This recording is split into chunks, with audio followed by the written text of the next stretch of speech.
माझं निवडणूक आयोगाला चॅलेंज आहे का माझं मत मला भेटलं हे दाखवायची तुमच्याजवळ काय तरतूद आहे, काय सिस्टीम आहे तुमच्या या EVM मशीनमध्ये. EVM मशीन असू द्या, पण जो VVPAT येतो ना, तो जो काही दिसतं आम्हाला, तो आम्हाला नावागिवासीत आमच्या हाती आला पाहिजे, आमची सही घेतली पाहिजे आणि VVPAT क्रमांकासहित आम्ही तो मतपेटीत टाकला पाहिजे. म्हणजे तुमचं मत हवेत आहे, तुमचं मत तुम्हाला भेटलं का नाही भेटलं ही सिस्टीमच कोलॅप्स करून टाकली आणि इथंच BJP जिंकलेली आहे. निवडणुकीमध्ये काही पारदर्शकता राहिलेली नाही. पहिली गोष्ट, माझं अचलपूरमध्ये 10,000 नाव आत्ता वेळेवर कमी झालेले आहे.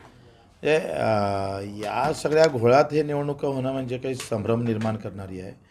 मला असं वाटतं का हा घटनेने दिलेला मूलभूत अधिकार आहे, मतमाराचा जसा अधिकार आहे तसं माझं मत मला भेटलं का नाही भेटलं हा पण त्या मतदाराचा अधिकार आहे आणि निवडणूक आयोग ते मत दाखवू शकत नाही.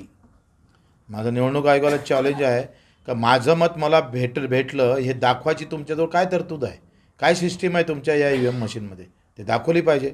आणि म्हणून आमची मागणी काय आहे, काँग्रेस आघाडीची मागणी जरी बॅलेटची असेल तरी मी EVMच म्हणणार आहे.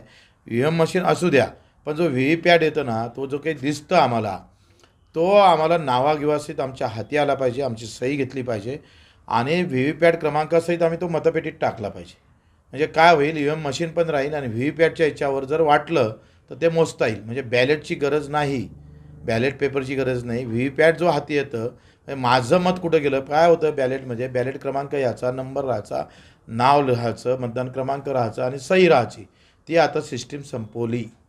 म्हणजे तुमचं मत हवेत आहे, तुमचं मत तुम्हाला भेटलं का नाही भेटलं ही सिस्टीमच कोलॅप्स करून टाकली आणि इथंच BJP जिंकलेली आहे. हे कटकारस्थान आहे, हे एक कटकारस्थान आहे. दुसरं, शहरातल्या निवडणुका पहिले घ्यायच्या, अर्धे अधिक शहरं हिंदू मुस्लिमच्या नावावर निवडून येणार, त्याच्यात पुन्हा BJPचा फायदा होईल आणि त्याचा परिणाम ग्रामीण भागावर होईल आणि तिथून पुन्हा एक विजयाचा वातावरण महाराष्ट्रात निर्माण कसं करता येईल, तर त्याचा एक व्यवस्थित मला वाटतं इथे गेम BJPनं व्यवस्थित केलेला दिसतं.